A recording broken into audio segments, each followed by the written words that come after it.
জীবনে বাস্তব সত্যি কি জানেন? সত্যি এটাই হচ্ছে কেন, আপনি মানুষকে যত দিবেন, যতটা করবেন মানুষের জন্য, সবাই শুধু এক্সপেকটেশনই করবে, কিন্তু কেউ আপনার জন্য করার চিন্তা করবে না।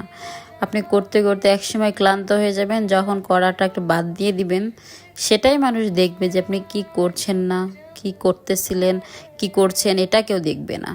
হ্যাঁ, তা আপনি যতক্ষণ দিতে পারবেন, যতটা করতে পারবেন, মন জোগায় চলতে পারবেন, ততক্ষণই আপনি ভালো তাদের কাছে। যখনই আপনি নিজেরটা বুঝবেন, নিজের কষ্টটা বুঝবেন, অন্য কারো শেয়ার করবেন, সবাই তখন আপনার থেকে মুখ ফিরিয়ে নেবে। আপনার কষ্টটা কেউ বুঝবে না, শুধু তাদেরটাই দেখবে। আমি কি করছি না করছি, কি করেছিলাম, কি এখন পারছি না, কি, এটা কেউ বুঝবে না। শুধু বলবে কি করছি, কি এমন করছি, কি হয়েছে। এটাই বাস্তব। আগে নিজের জন্য কিছু করতে হবে ভালো থাকতে হলে। সবার জন্য কিছু করতে করতে নিজেকে এভাবে কষ্ট দিয়ে শেষ করে ফেলার কোনো মানে নেই। কি আর বলবো, ভালো থাকবেন।